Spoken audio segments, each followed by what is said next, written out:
अस्सलामु अलैकुम व रहमतुल्लाहि व बरकातुहू। अऊज़ु बिल्लाहि मिनश शैतानिर रजीम। बिस्मिल्लाहिर रहमानिर रहीम।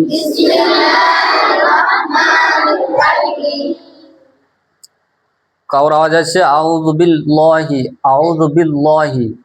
ध्यान दिए सुनो, बिल्लाह नहीं, ये बिल्ला है।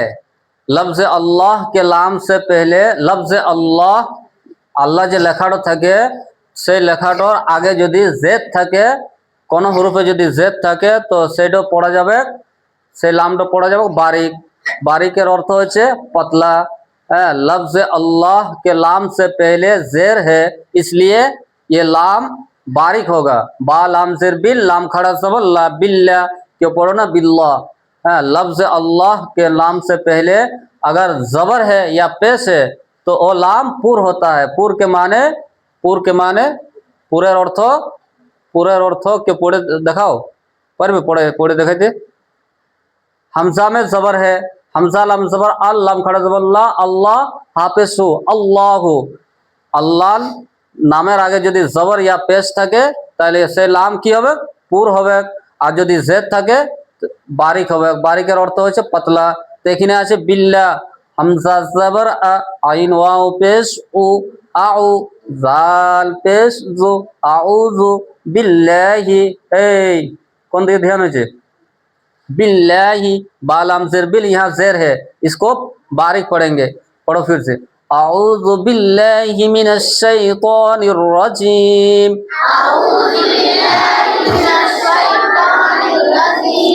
बिस्मिल्लाहिर रहमानिर रहीम। Rabbi ज़िदनी इल्मा, rabbi ज़िदनी इल्मा, rabbi ज़िदनी इल्मा। এর আগে ভিডিওতে আমাদের আমরা পড়েছিলাম তক্তি নম্বর 3। এই ভিডিওতে আবার তক্তি নম্বর 3 এর সবক রয়েছে। যেহেতু প্রথমে পড়া হয়েছিল জবর, দ্বিতীয় নম্বর পড়া হয়েছিল জের, জেরের মধ্যে কিছু সবক রয়ে গেছে, সেই সবককে আজকে আমরা মাস্ক করব। পড়ো, जेर को मारूफ पढ़ा जाए और मजहूल आवाज से बचा जाए। जेर की आवाज नीचे को जाती है। जेरेर आवाज कोথায় যায়? একসাথে পড়ো, জেরের আওয়াজ কোথায়? জেরের আওয়াজ নিচে। যখনই আমরা জের ওয়ালা হরফ পড়বো সে আওয়াজ, সে শব্দ নিচ দিকে যাবে। হামজা জের ই, ই বি টি সি, এই যে শব্দটা নিচ দিকে যাবে। আর যখন আমরা জবরের আওয়াজ পড়বো, যে হরফে জবর থাকবে সেই শব্দটা কোথায় যাবে? জবরের আওয়াজ উপরে। হামজা জবর আ, আ, বা জবর বা, তা, তা, জা, হা, খা। জবরের আওয়াজ উপর দিকে সব সময় উঠবে আর জেরের আওয়াজ নিচ দিয়ে। আর যখন পেশ আসবে পেশের আওয়াজ কোথায় যায় সে সময় বলে দেওয়া হবে। এখানে উপরে লেখা আছে প্রথমে, এর আগে বলে দেওয়া হয়েছিল জের को मारूफ पढ़ा जाए और मजहूल आवाज से बचा जाए। मारूफ की जिनिस और मजहूल की जिनिस। मारूफ কাকে বলে? ইসরাত। মারুফ কাকে বলে? আমি জানি না, বাবা জানে। নিখাত। মারুফ কাকে বলে? হ্যাঁ, মারুফ হচ্ছে আমরা সঠিক পড়বো, সঠিককে মারুফ বলা যায়। আর মাজহুল বলা যায় ভুলকে। তো ভুল পড়বো না। যখন আমরা জবর জের পেশকে যখন টানে পড়বো তখন কি হয়ে যাবে? মাজহুল হয়ে যাবে। মাজহুল মানে ভুল হয়ে যাবে। হ্যাঁ, যদি এরকম ভাবে পড়া যায় বা জবর বা, তা জবর তা, এরকম টানে পড়লে ভুল হয়ে যাবে। তাহলে আমরা জবরকে কেমন পড়বো? বা জবর বা, হামজা জবর আ, আইন জবর আ। আবার যদি পড়া হয় আইন জবর আ, তাহলে কি হবে? মাজহুল হয়ে যাবে, ভুল হয়ে যাবে। সঠিক পড়তে গেলে জবরকে জলদি পড়তে হবে, জেরকে জলদি পড়তে হবে, পেশকে জলদি পড়তে হবে। চলো নিচে দু লাইন যে সবকটা আছে সে সবকটা আমরা পড়ি।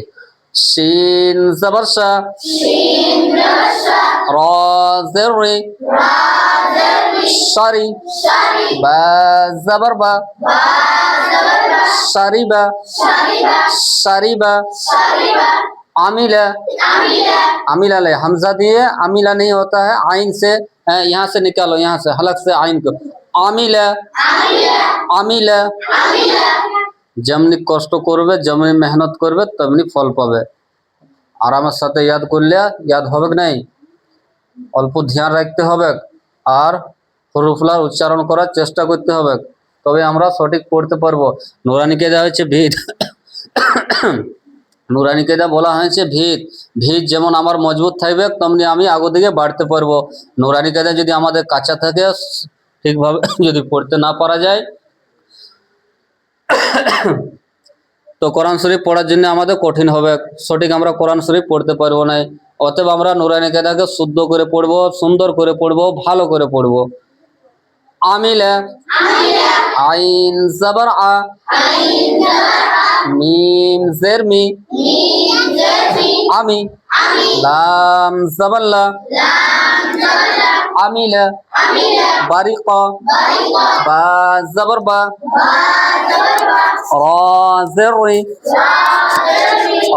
রা জের রি, বারি, বারি, কাফ জবর কা, বারিকা, খাতিফা, খাতিফা, খাতিফা, খাতিফা, খাতিফা, খা জবর খা, তা জের তি, তাজেতি লয়, তাজেতি হয়ে গেলে তা হয়ে যাবে। কে কথা বলছো? তাজেতি, খাতি, তাজেতি হলে খাতি হবে, খাতি হবে, খাতি। তো এখানে তা না, এখানে কি আছে? ত আছে, ত। তো তার জায়গায় আমরা ত পড়বো, তা পড়বো নাই, কি পড়বো? ত।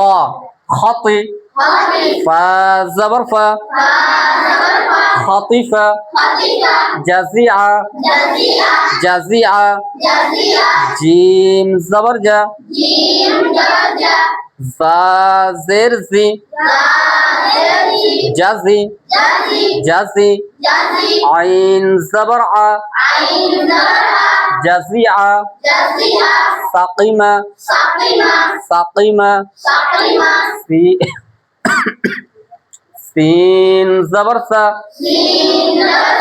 কাফ জের কি, সাকি, মিম জবর মা, সাকিমা, গাশিয়া, গাশিয়া, গাশিয়া, গাইন জবর গা, শিন জের শি, গাশি, ইয়া জবর ইয়া, গাশিয়া, নাসিয়া, নুন জবর না, সিন জের সি, নাসি, ইয়া জবর ইয়া, নাসিয়া, সারিবা, আমিলা, বারিকা, খাতিফা, জাজিআ, সাকিমা, গাশিয়া, নাসিয়া।